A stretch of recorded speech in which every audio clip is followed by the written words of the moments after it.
Hi, everyone. Welcome to the channel. My name is Nick Cosgrove, and I am back with this week's No Filter Q&A. This is the episode where I answer all questions related to diet, training, and supplementation that I've received over the past 7 days from a few of our in-house clients, online clients, as well as a few of our online followers. Remember, if you have any questions related to your diet, your workouts, or supplements you're taking, not taking, considering taking, please feel free to email me your questions at nick@foreverfitperformance.com, or you can also send them to me on Instagram, DM me at @fitcosgrove_. I'm always happy to answer every and any question I receive, and I'll put up all the questions on the No Filter Q&A on a weekly basis. Anyway, let's get started on this week's first question because we have quite a few to get through. Question number 1.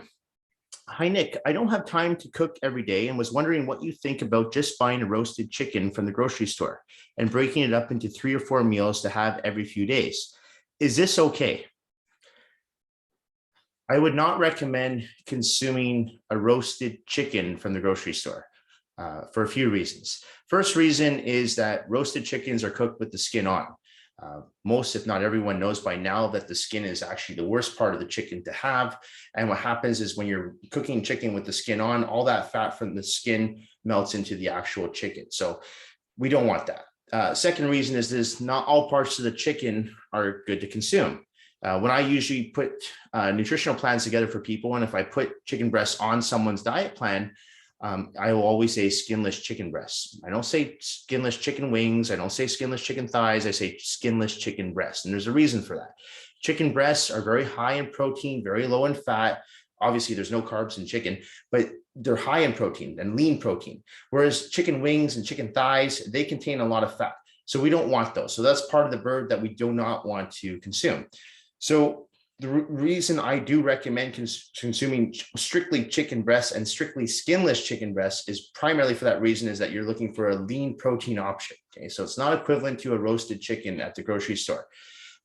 So unfortunately for you, you're going to have to take some time and effort and cook your actual chicken breast. Or you can go to a restaurant and you can just order a skinless chicken breast there that's cooked for you already. Okay, they'll cook your chicken breast skinless. That's all the time, right? You can go to, and most restaurants will do that for you. So I would not recommend consuming roasted chicken from the grocery store. Obviously, if you're in a situation where you're traveling and maybe there's no restaurants around and the only place you can go to is a Safeway and grab a roasted chicken, sure, just make sure you take the skin off. But for on an everyday basis, no, I would not recommend consuming roasted chicken. Okay, next question. Nick, I have really bad pain on the outside of my right knee when I squat. I only feel the pain when I squat, though. Any idea what this might be and what I can do to fix the issue? Again, it's really hard for me to diagnose an issue unless I meet you in person. But I will tell you, I had actually a similar situation happen last week. I was actually at another gym and I was doing my leg workout, and there was a guy next to me in a squat rack beside me, and he was telling me he was having some pain in his knee as well. And I was looking at the way he was squatting, and he was squatting with his toes facing forward. And what I usually recommend to most of my clients is when they do a barbell back squat is to actually open their stance up and have their toes facing towards the corners of the squat rack. So it's almost like you're creating a V with your feet. Make sure your stance is either shoulder width apart or slightly wider than shoulder width apart, and open that up by putting your toes out to the corner of the squat rack. What that will do is it'll put more pressure on your actual, not just your quadriceps, but your hamstrings and glutes, and it should take pressure off your patella and your meniscus. I'm not a big fan of having knees going forward for barbell back squats. Now, I will do knees forward for certain squats, whether I'm doing a front squat, whether that be a hack squat or a ball wall squat or even a leg press, then I'll have that no problem. But when it comes to a barbell back squat, what I find works for most people is opening up your stance and creating a V with your feet and letting your knees go out to the corners. Okay, try that and see if that helps, because what I find is when people do that, that takes a lot of pressure off their, as I said, their meniscus, their patella, and puts the pressure directly back on their quadriceps, hamstrings, and glutes. Another thing to remember is if you are going to do a leg workout, I'd recommend some dynamic stretching prior to starting that workout. So, whether that means just a few minutes of dynamic stretching or just a few minutes on the bike, that can help too, just to warm up those knees. Some people like to do a few leg extensions before they jump in the squat rack. I'm not a big fan of doing that. I find the best way to warm up is with high reps. So I'll usually go right into the squat rack for my leg workouts, and I'll just go for 20, 25 reps with like 45-pound plate on each side, and then I'll load up the bar as we go. But yeah, I would definitely recommend creating a V squat stance for when you're doing those barbell back squats and see if that works. Okay. If it doesn't, then you might have to go and visit a physiotherapist and see if he or she can help you and figure out what the issue is. Because it could be something more serious, like say patellofemoral syndrome, right? So you want to address that as soon as possible because you don't want the injury to get worse. All right, next question. Hi, Nick. What's the best diet plan and workout program to follow if I want to lose 20 pounds before summer? I love these questions. There's no, okay, guys, let me just say this again.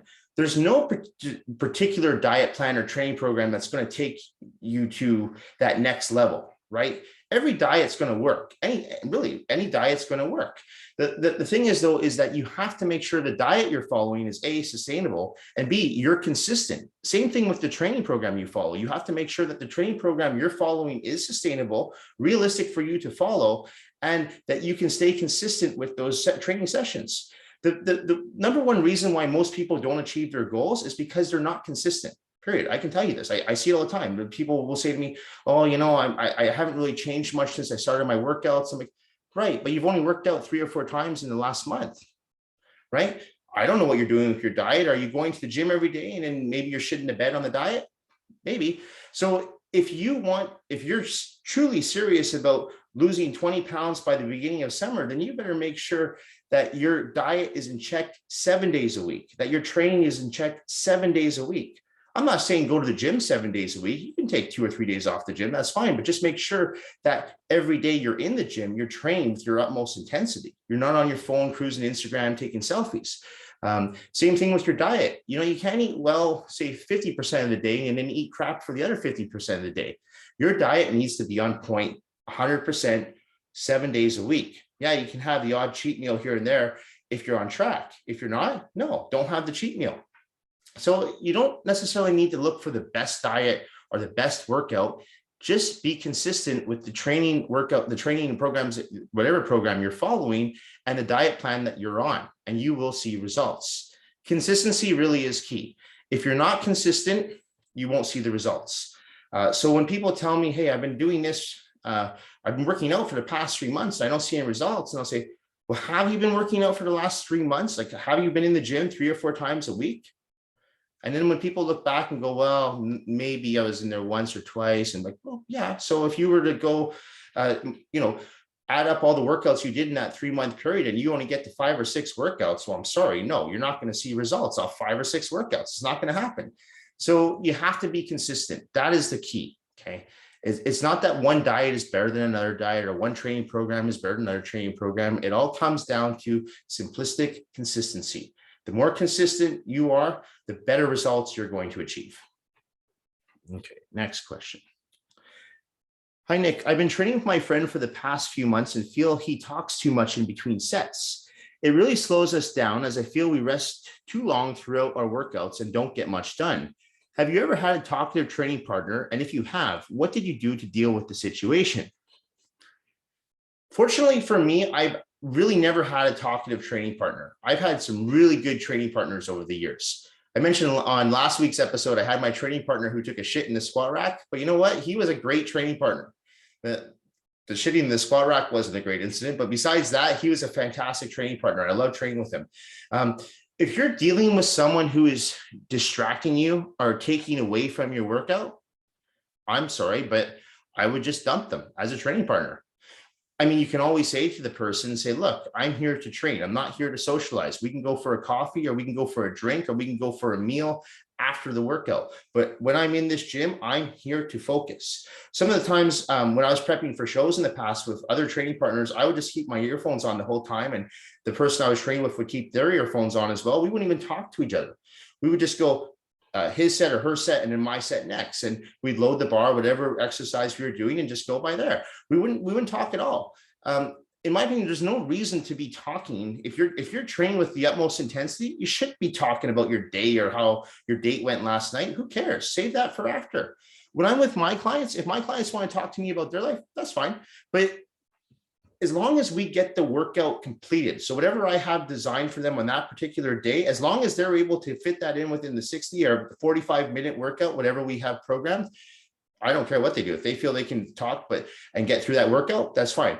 Most people, they'll find it a challenge to get through a workout if they're having a conversation. So if you're having a problem with your training partner, I would address it immediately, because that person is taking away from your workouts, and it's going to take away from your results. So honestly, I would just have an honest conversation and say, look, I'm here to train. If you're not here to train seriously, then I still want to be friends with you, but maybe we just shouldn't work out together. Let's catch up after the workout or hang out during the weekend or some other time. Okay. Working out should not be a social, in my opinion, it shouldn't be a social activity.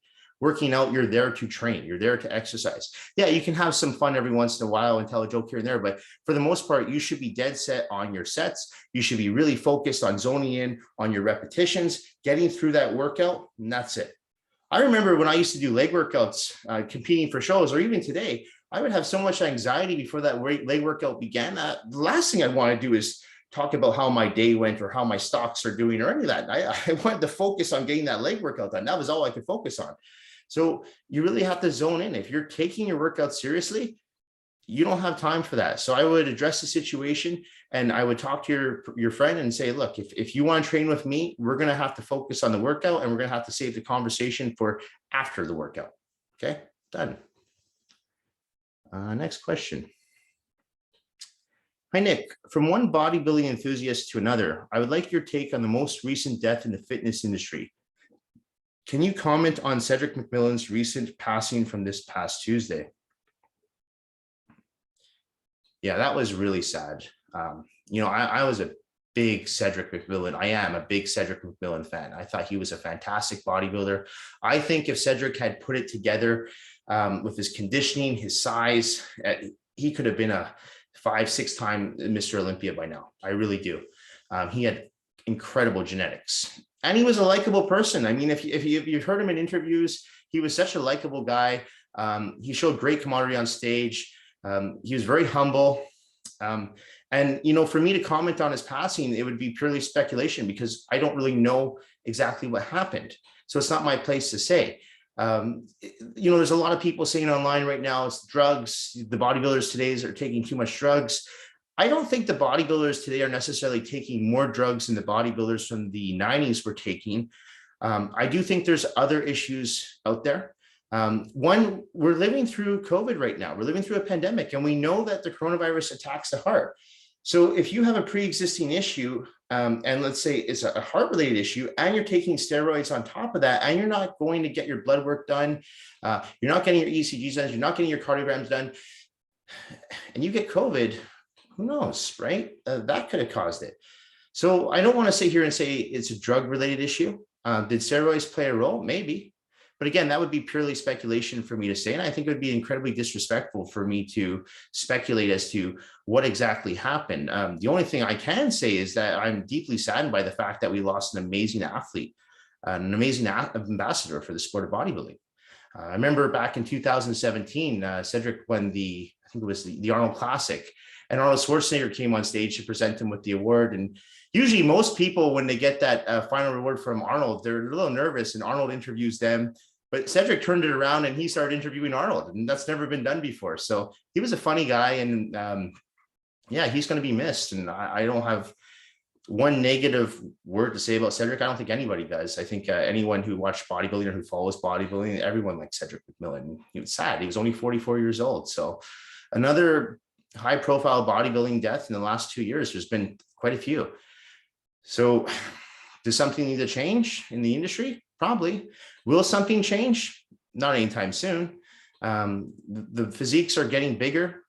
People are becoming more conditioned, the harder. And I mean, like any sport, bodybuilding is a risky sport. You sign up and you sign up for it, and you know what you're into. So at that level, yeah, you're taking risks. But to sit here and speculate and say it was steroids, that would be ignorant, because I don't know. So all I can say is that, my condolences to his family. We lost a really good bodybuilder and a great ambassador for the sport. But yeah, so that's where my thoughts are with that right now. Next question.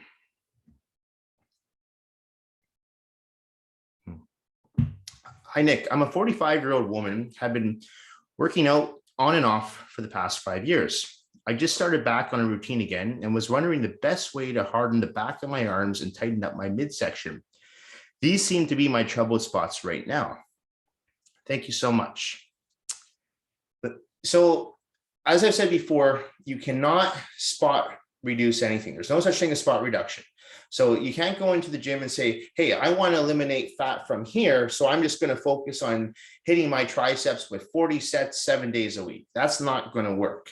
You might develop some really good triceps from training them more often and training them harder with harder intensity, good heavy weight, but you're not necessarily going to eliminate the fat by doing that.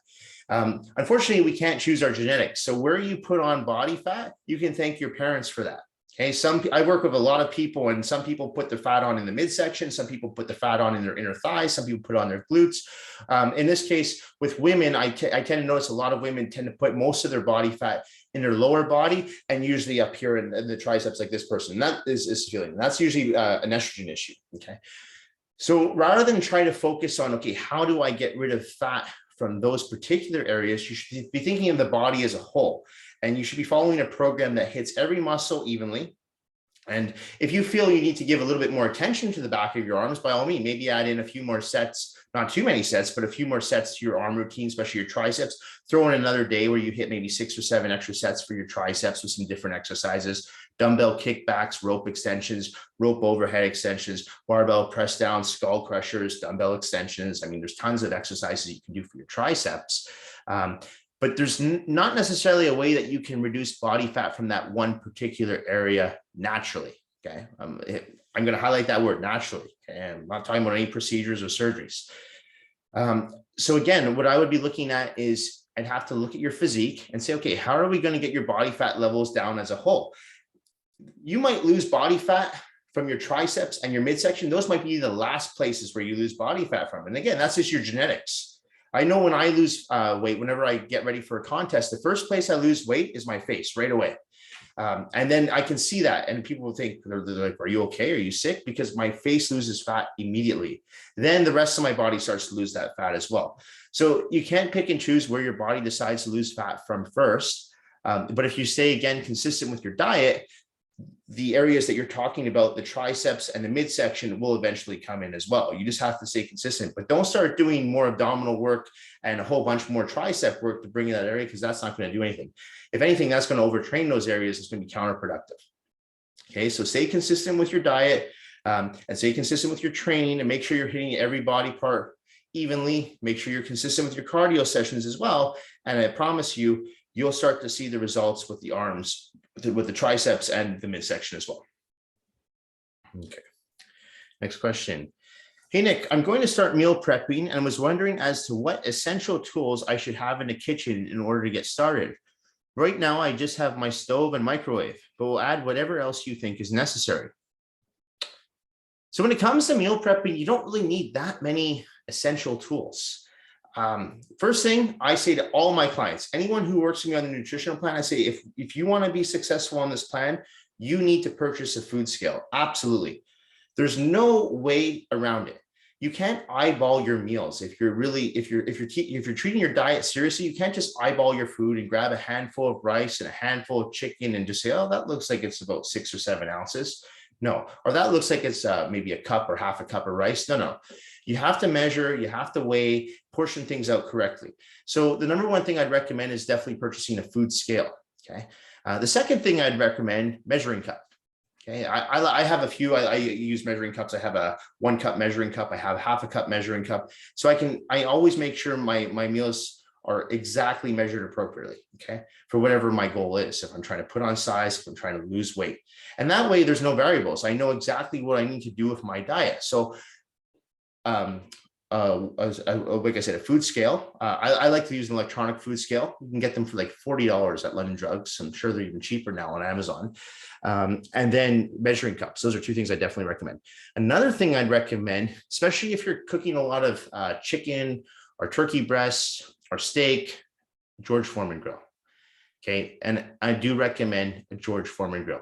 George Foreman grills are great because they actually will get rid of the excess fat, the fat that you don't want. You don't want to have the fat from the chicken or the fat from the steak. You don't want that. So the George Foreman grill is really good because it'll actually squeeze out that fat. And again, George Foreman grill, they're cheap. You can get a good George Foreman grill, $130, $150, done. And they're easy to use. I've been using mine for years. I've had mine for, I think, 12 years. And it's lasted. I cook all my chicken breasts on there. Sometimes I'll even cook my fish on there. But if I'm cooking like a lean fish, I'll usually just cook it in the oven because there's not much fat in white fish, for example. But if I'm cooking like a salmon, I might put that on the George Foreman grill as well. So yeah, I would recommend for your 3 essential tools, if you call them essential tools, would be a food scale, measuring cups, and a George Foreman grill. I think those are all great. Oh, and one more would be a strainer, because when you're cooking things, let's say like ground turkey, for example, well, even if it's lean ground turkey, it does have fat. I posted videos on this before. Like if you're someone, I know a lot of my clients like to eat lean ground turkey, and I remind them, like, just so you know, there is fat in lean ground turkey. So make sure when you're cooking your lean ground turkey on a pot on the stove that you drain it periodically. So a good strainer works as well. But that's it. Food scale, measuring cups, George Foreman grill, strainer, you're good to go. All right, next question. Hi, Nick. I recently started lifting weights 3 times a week and was wondering how long it takes roughly to start seeing results. Like, I don't have a crystal ball. I can't tell you how long it's going to take you to see results if you're training 3 times a week. I'm not training with you, so I don't know how intense your workouts are. I don't know what your training split is. I don't know what your goals are. So again, it's very hard for me to give you a time frame as to how long you should expect to see results. But I will tell you this: whenever I work with a new client, I turn the question around and ask them, how long do you expect until you start seeing results? And a lot of people, unfortunately, are unrealistic with this. They think if they start going to the gym and they're training 3-4 times a week, like this person is, and after a month, they should start seeing a 6-pack and big arms and bulging pecs. And, you know, it doesn't work like that. Okay. Yeah, there are a few genetic freaks out there who will put on muscle very quickly and lose body fat very quickly. But for the average person, it doesn't work like that. Okay. Even for myself, I know when I first started going to the gym, I didn't start seeing results within the first 4 weeks. I was lucky if I saw results within the first 6 months. But the more consistent I was, the better my results were. I should label this episode as consistency today, because that's all I'm talking about is consistency. But it does count for what you want to achieve with your physique and your health. So rather than, I always tell clients, it's good to set a timeline to achieve your goals, but you have to set a realistic timeline. So if you're someone who's new to the gym, you can't expect to start seeing results within, say, 3 or 4 weeks, because you have to factor in that, you're a beginner. So you're probably learning a lot of new exercises. You're trying to feel out the exercises. You're going to be lifting a little bit lighter. You're going to be doing a lot of exercises incorrectly at the beginning. So you have to factor that all in. And then I would say after about the first 3 or 4 weeks, for most people, that's when they start to get into a routine, get into a rhythm. So really, if you're someone who just started back on your routine, it's going to take about 3 or 4 weeks to establish a rhythm back in the gym again. Obviously, if you're following a good diet, you're going to see results much, much more quickly. I notice a huge difference in my clients who eat really good, clean diets versus my clients who do not follow clean diets. I see dramatic differences in their physiques. So keeping in mind, if your diet is in check, I tell most of my clients, hey, if your diet is in check and your training is in check, I can't give you an exact timeline as when you should start achieving or start seeing results. But if you're doing that, everything consistently, you will eventually see those results. Now, will it take 3 months? Maybe. Will it take 6 months? Maybe. Again, that's going to depend also on your genetics. But I promise you that if you are consistent with both your diet and your training, you will see results. You have to give it time, though. You can't be like what most people do, is they start going to the gym in the first 3 or 4 weeks. This happens every time New Year's comes around the corner, right? You get the New Year's crowd. They come into the gym 3 or 4 weeks with unrealistic expectations. They think that they're going to build these amazing looking physiques by the time February rolls around, and it doesn't happen. They get unmotivated and they stop training. It doesn't work like that, okay? You have to follow the process. This works for everyone, okay? So every time I work with someone who's completely new to the gym, I ask them, I'm like, when do you expect to see results? And if they tell me, well, 3 or 4 weeks, I look at them and go, no, that's not going to happen. Okay, I'm always honest with our clients, and I'll say, look, if you put in the work and you're consistent with your diet, you're consistent with your training, you do what I tell you, you follow the program that I lay out for you, you will achieve results. Okay, and again, like I said, I don't know if those results will come in 3 months or 6 months, but I promise you they will come. Okay, but you have to stay focused and you have to stay motivated and you have to stay on track. And that's where most people, they kind of fall off and then they don't see those results. Those are the reasons why most people do not achieve the results that you want to achieve in the gym. Okay. So stay focused, tunnel vision, lock yourself in. Don't worry about when you're going to see those results. Just stay zoned in on your diet, on your training, and I promise you the results will come. All right. Nick, I've been following one of your leg workouts on your training app and notice you have triple drop sets on the last set of each exercise. I'm sure you've already covered this, but can you please explain the benefits of completing this many drop sets during a workout? So this is one of my clients who is an online subscriber to our online training app. And that is an application that I designed last summer. And in it includes all my training programs, all my diet plans, and all my supplement protocols that I've designed over the past 15 plus years. And on a weekly basis, I will always add in a revised nutritional plan as well as a revised training program. Okay, so you can find workouts, leg workouts, back workouts, chest workouts, shoulder workouts, ketosis diets. You can find macronutrient rotation diets. So I'm always putting up different programs on that site, as well as we have a separate online Q&A that we put out every Tuesday afternoon, and that's only open to app members. So if you are interested in joining that online app, all you have to do is either email myself or Mia, and we'll send you over all the information you need just to register. It's very easy, quick, easy to do. Anyway, so get back to the question. So why do I include drop sets on most of my leg workouts? Okay, so if you're following a basic straight set leg workout, I want to make this clear too. I'm not talking about circuit training that I do with our in-house clients. I'm talking about basic straight set training.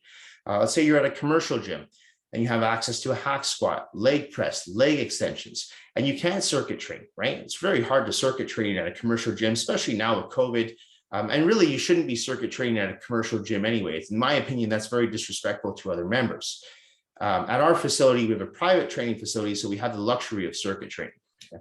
But at a commercial gym, I usually recommend to my clients to do basic straight set training, which is do a set, rest for 45 seconds to a minute, do another set, rest for 45 seconds to a minute. So on the last set, whether that's set number 4 or 5, depending on the workout program that I've designed, I'll recommend that you do a triple drop set, okay? And for those people that don't know what a drop set is, let's say I'm squatting 315 for my final set, I do 10 reps and I drop that down. So that's 345s a side. I drop that down to 245s a side and I drop that down to 145 a side immediately. So I'll do a set of 10 with 345s, do another set of 10 with 245s and do another set of 10 with 145 with no rest in between. And that's my last set. So that's what this person's asking is, what do I feel the benefits of doing that is because when you do that last set, okay, and let's use the example of squats and you're squatting like I am, say you're squatting those 3 plates aside.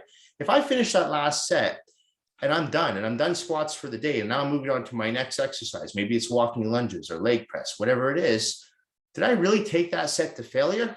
Probably not, because I probably could have got out a few more reps. And that's where the importance of bringing a drop set comes into play. No, I couldn't get any more reps with 315. But I can get another 10 more reps if I strip off 90 pounds, right? And I do 225. So that's where the benefits of doing drop sets come into play, especially if you're doing basic straight sets. So what I always tell my clients who work with me online and they're working in commercial gyms, 9 times out of 10, I'll make the last set either a double or triple drop set because I want them to take that exercise to true failure. Okay. And I find that works incredibly effective because what you're going to do is you're recruit more and more muscle fibers to that area. So that works really well.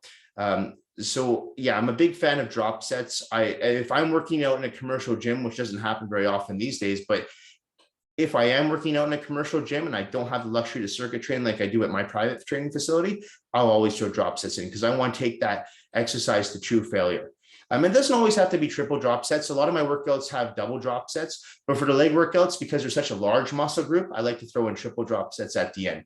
So yeah, I mean, I am a firm believer in using them. You don't have to use them, but you're going to find them on most of my leg routines.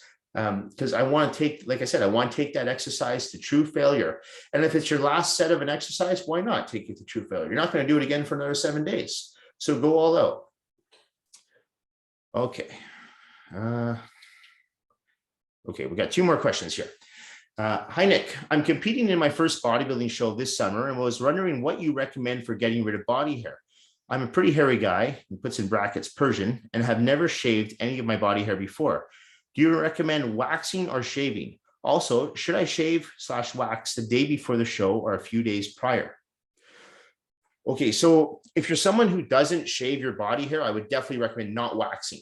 Okay, because you don't know how your body's going to react if you wax for the first time, and especially if you're doing that 3 or 4 days out from a show. I mean, you can get some skin irritation, and that can really affect your tan. So I would not recommend waxing a few days out prior to a show. Now, if you're a few months out now and you want to try waxing and see how that works for you, go for it, because you're going to have a few months to recover from skin irritation. But if you just want to do a quick shave and you're only getting ready for this one show, and you don't want to shave on a yearly basis, then I would definitely recommend using a razor. If you're really hairy, use an electric razor first, and then go over it with an actual razor to really make sure you're getting out all the hair follicles.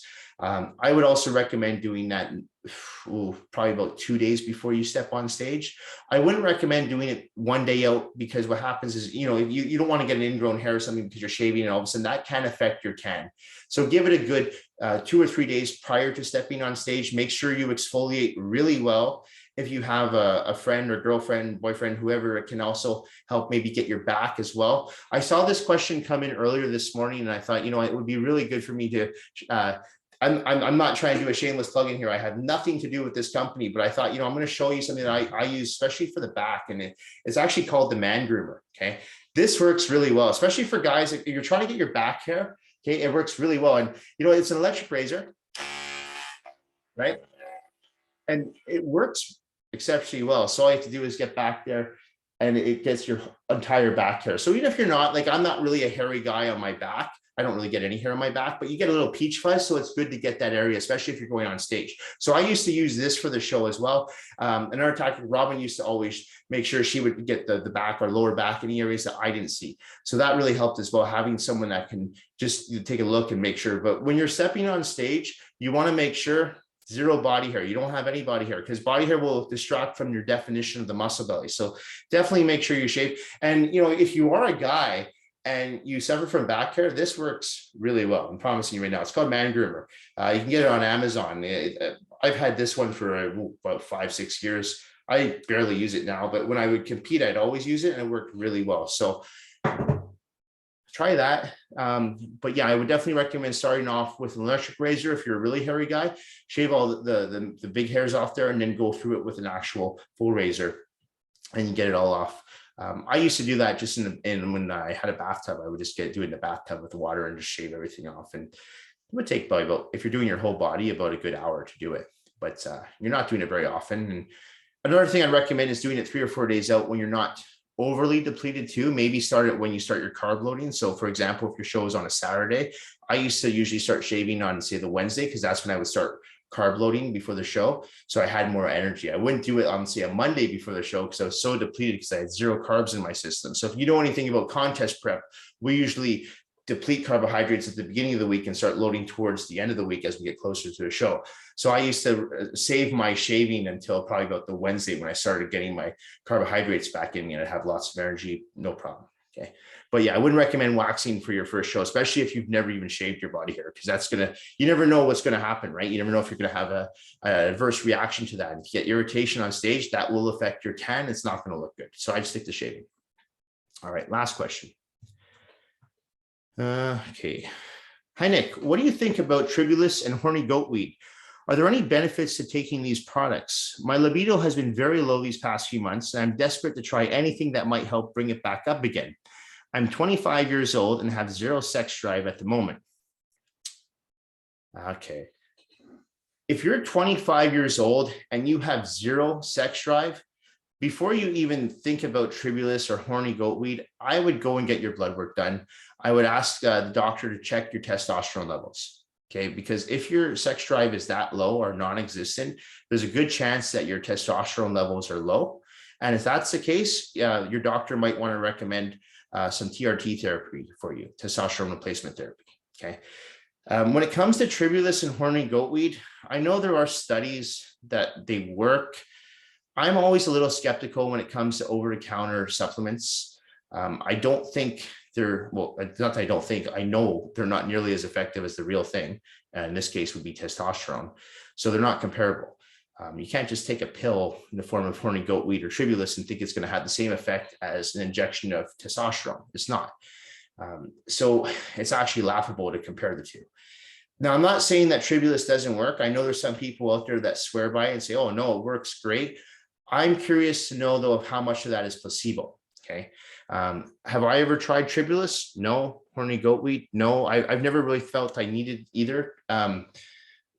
But in your case, I would recommend going to your doctor first, getting your blood work done, checking those testosterone levels, and see, it could be another issue, right? It could be, you could have low testosterone levels, and that's okay. That's nothing to be embarrassed about. That's just as simple of going on TRT therapy and just making sure you're monitoring those levels properly, right? So before you go and waste your money on tribulus and horny goatweed, that's what I would do first. If your testosterone levels are normal, then maybe, add in some tribulus and horny goatweed and see if that helps. In my opinion, I don't think they really do much, no, and I would much rather you save your money and just go get your blood work done first and see if you need to go on TRT therapy before you make that investment into tribulus and horny goatweed, okay? All right, guys, that's it for this week's episode. This should be going up Thursday evening. And just as a reminder, if you do have any questions related to diet, training, or supplementation, please feel free to email me at nick@foreverfitperformance.com, or you can send them to me on my Instagram at @fitcosgrove_. Anyway, guys, thank you so much for tuning in this week, and I will see you all next week. Have a great evening.